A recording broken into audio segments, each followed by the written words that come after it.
So, as Eve's father, I appreciate everybody coming for this great occasion in Eve and David's life. I would like to share a little with you as to why this day is so dear for me. Oh. You're doing great, Gary.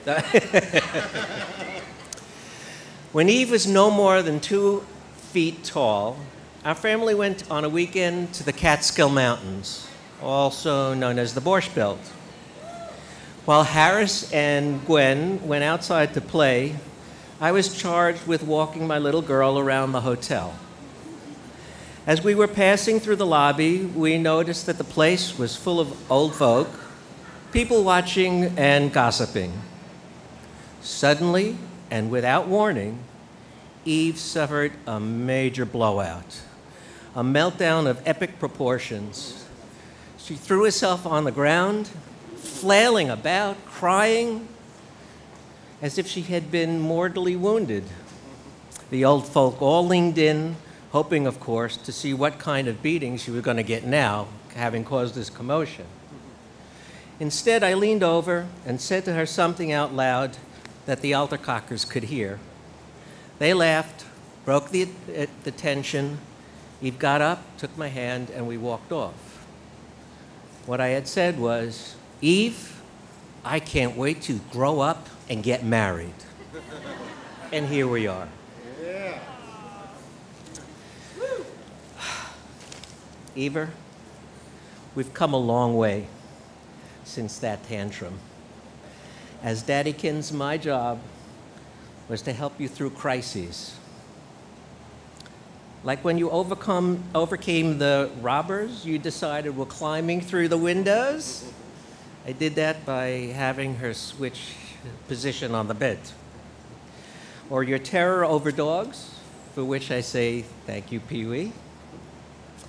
And let's see, I can't read this. And oh yeah, and your oral surgeries, yeah, and lost pills, yes. But you were always a caring and wonderful person with a strong sense of fairness, standing up for the underdog, even at the risk of losing the friendship of the popular but mean girls. You pushed yourself to become a competent and resourceful publicist, and pushed yourself physically to become the beautiful woman you are today. I'm so very proud of you and love you so. As parents, I'm also proud that our brother, my son, officiated at the wedding. Harris, being older, naturally had always been involved in Eve's development. And as you already know, her first full sentence was because of her brother, and to him saying, "Shut up, you dumb duty."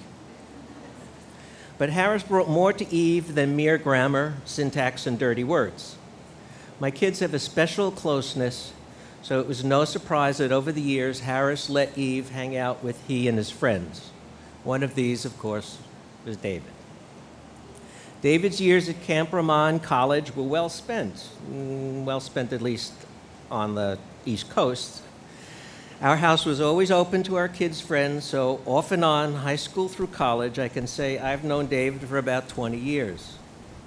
David, you've always been polite and funny, assertive and competitive, responsible and respectful. This man called to ask for my daughter's hand in marriage.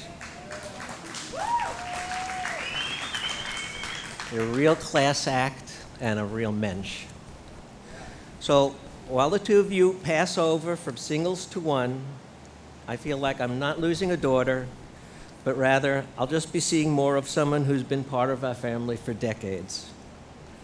So, one of 4, I toast David and Eve. May you always make each of you the most important person in your lives. May you grow old together and never grow up.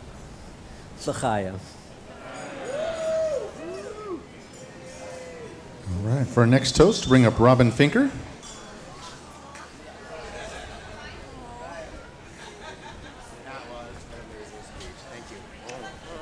Love you too, Gary. Thank you so much. Oh, you did amazing. You ready?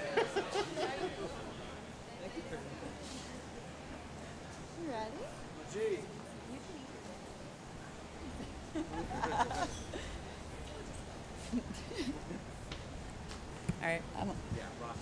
I'm a little taller, so I'm going to position this up. All right. Well, all right. I'm being told to stand very close.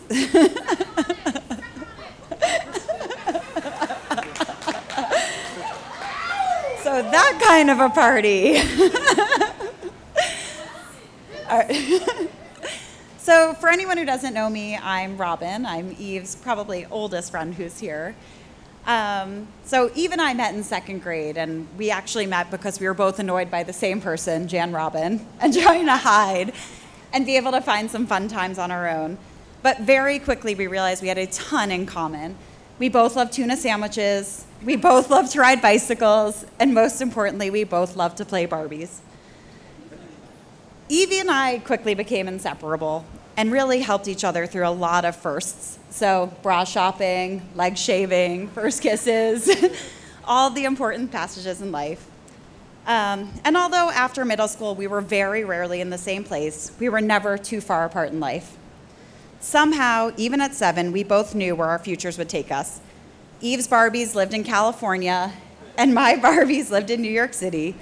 But somehow, they always rode in the same Corvette every afternoon with no problems. But after college, it's exactly what happened. Eve moved west, I moved to New York City, but somehow our friendship just never was able to stop there. Obviously, for me, it was much more of a benefit, because when I would stumble home drunk, I would have a friend on the West Coast who was just getting ready to go out. And I could tell her all about the shenanigans that happened in my night. And she would typically call me the next day to tell me about hers, but it was never too far apart. But it was my absolute favorite when we would visit each other, whether I came out west or she came to New York, and we would just have a lot of fun catching up. And it was like nothing ever changed. But here's where we get to the good stuff and why we're actually all here today. Eve's last visit to New York, which obviously her next one is way overdue, was shortly after Harris and Iako's wedding. And she started to tell me about this guy. And of course, when Eve and I talk, maybe I like him. I don't really know what's going on. It's really confusing and complicated. Harris, it's his best friend. How do I deal with this? What do I do? And anyone who knows Eve, analyzing any situation is an art. So she came back to LA, and then they went to, and of course you've heard about this a lot tonight, the infamous Killers concert. And then it all started. David, in marrying Eve, you're going to be spending the rest of your life with the most amazing person ever. She's always going to take care of you and look after you and show up at your friends' houses with the best swag that they've ever seen, because she keeps a giant box of backup swag in case she can't find new swag to bring. And Eve, since I've gotten to know David, I know that you're in perfect hands, and I never have to worry about anything. He's going to take care of you. He's going to protect you. He's going to make sure you show up places on time. And you guys are going to live forever in perfect harmony. So, as the Killers would say, it all started out with a kiss. How did it end up like this? But we're all really glad that it did. So let's all raise a glass to Eve and David.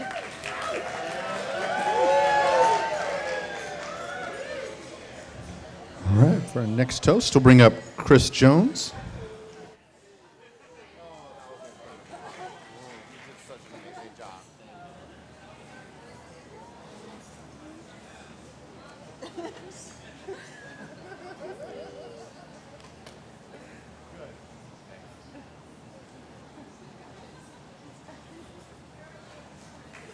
Speech out here. Okay. How's everybody doing tonight? You don't need the stand. So, as the best man, it's now my turn to take the mic and make a toast, but we're not quite there yet. For all of you who haven't been introduced, I'm Chris Jones, and I've known Dave now for well over 10 years, 10 plus years. I want to say first and foremost thank you to everybody who made it out today to make it possible for these two amazing people. And that includes all the family members, friends, and everybody else who made the trip out in both wedding parties, and especially the bride and groom themselves. So, Will, what can I tell you about the groom? He's soft-spoken. He's a little bit shy and a bit introverted, but we all still love him. As you all know by now, Dave and I met when we were working at the Yellow Pages, one of the more sophisticated and technically challenging career paths you can go down. When I first met Dave, I knew right away we would be great friends. He was honest, unique, and hilarious, all traits that I think draw people to him naturally. Dave has always kept me in stitches with a sense of humor that not everyone always gets or even likes at times, but often leaves my gut hurting and tears in my eyes. And Dave can also be very persistent. I think we can all recall a moment where Dave has pushed us close to breaking with his signature needling, but at its core, it is almost always coming from a place of good humor and spirit.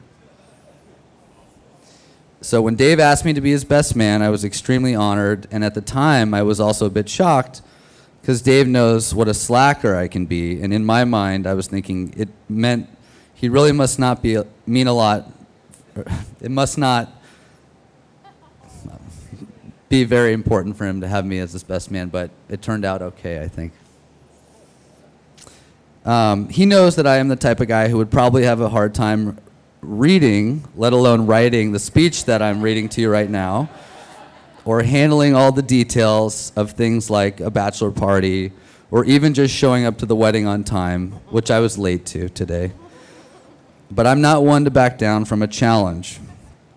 So all jokes aside, I am extremely honored to have been chosen for the job, and will do everything I can to help Dave and Eve enjoy the rest of this unforgettable day.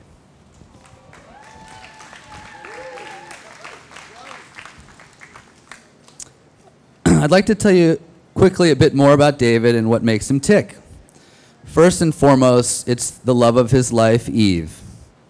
And then after that, it's his family, poker, Del Taco mild sauce, fantasy football, TV shows and movies of a multitude of genres, long walks in the scorching sun or the moonlight, and the 80s.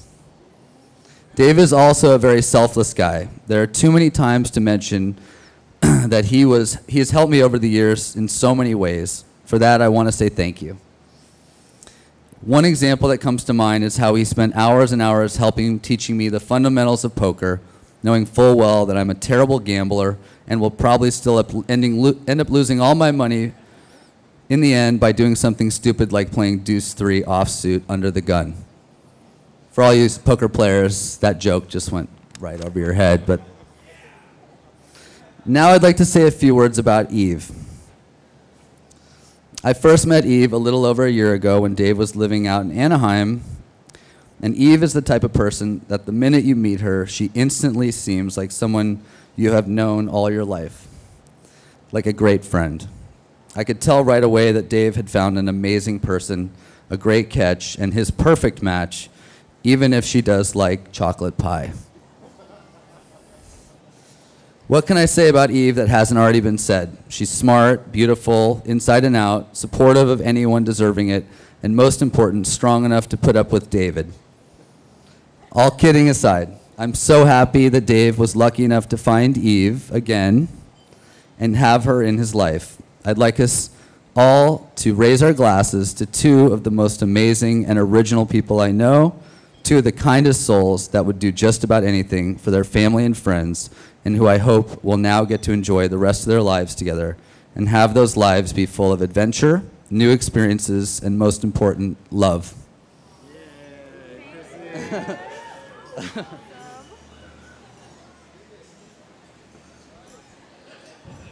All right, for our next toast, bring up Steve Chase.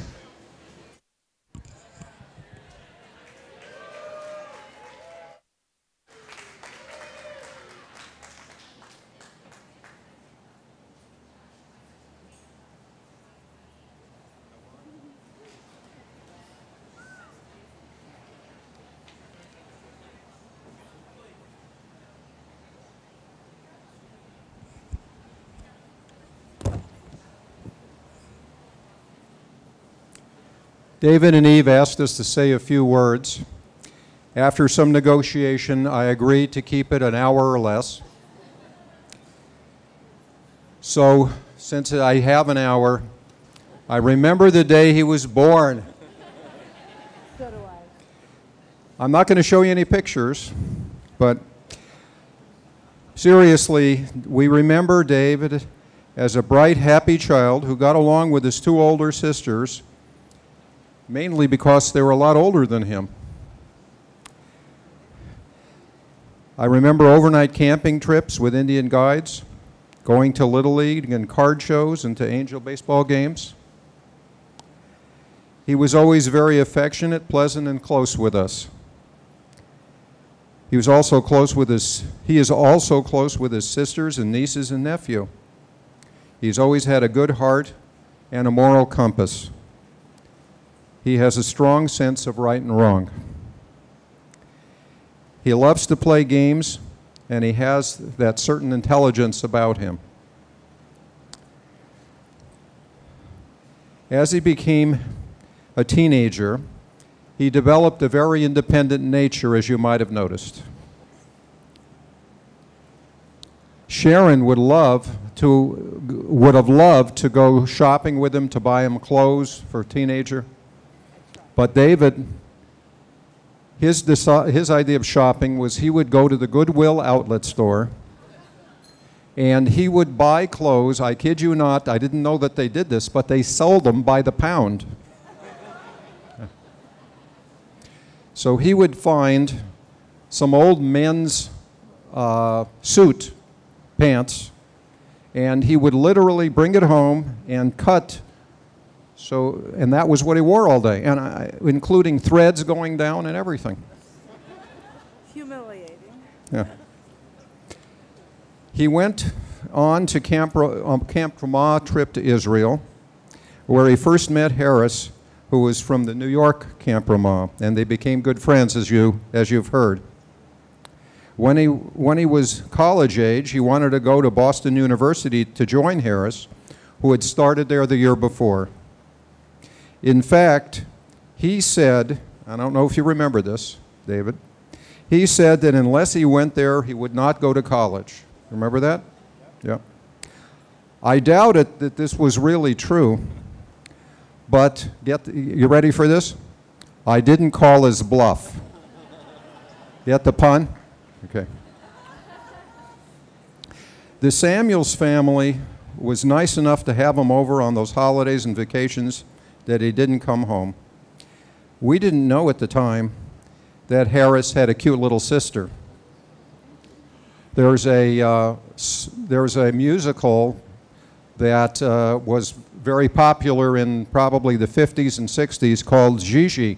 And in Gigi, there's a song that I think fits here, which I'm now going to sing to you. Oh, all right. Well, I'll tell you the words. No. And it's, thank heavens for little girls. They grow up in a most delightful way. Those little eyes, so tender, I think it's tender and appealing, will someday leave you crashing through the ceiling. And that's what happened. The little girl grew up. When David first told Sharon that he had begun dating Eve, he told her that he had found his future wife. He had never said that when he dated in the past. That really got our attention. In the last 2 years, we've had the pleasure of meeting and getting to know Eve. We think they're a great match. They have the same interests except for football. And I think they share the same goals in life.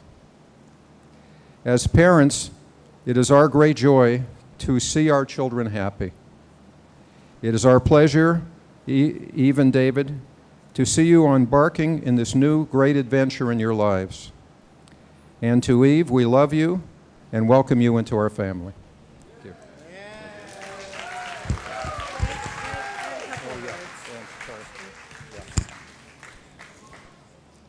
I'll only speak for half an hour. I just want to say that, David, since the day you were born, you've been a joy to us. You were born with a smile on your face. You've always, just brought happiness and joy. And just watching you grow up has been so much fun because you've never walked a straight line. You've always walked to a different beat, and that's been so much fun. I think it's so much fun, Some people are just a little bit different, and I think that's a lot more fun than just being like everybody else. And I like that. Some of us are just like that, and that's a good thing. And Eve, I think you're the most beautiful, wonderful girl, and I'm just so happy and proud to be able to call you my daughter now. And we're just so happy to have you as part of our family, and I know David will take the best care of you. He's kind, he's generous, he's loyal, he's loving, and I know he's going to treasure you forever. And we treasure you forever. And everybody can hold up a glass now. And cheers, and a long, healthy, happy life forever and ever. All right. To conclude, we'll give the mic to David and Eve to say a few words.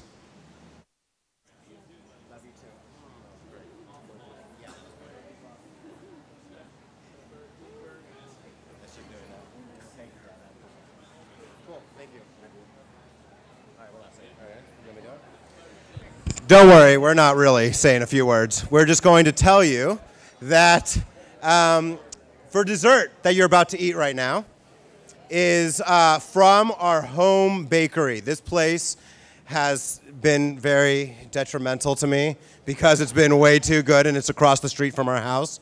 It's called The Alcove, and it's like Eve and I love, love, love this place. Of course, we can never really agree on the dessert we like, so we brought our two favorite desserts, the one that I like and the one that she likes.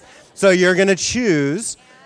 Oh, and the one that we like together. And the compromise, of course. Yeah. The compromise, which we always get with the one that we get on our own.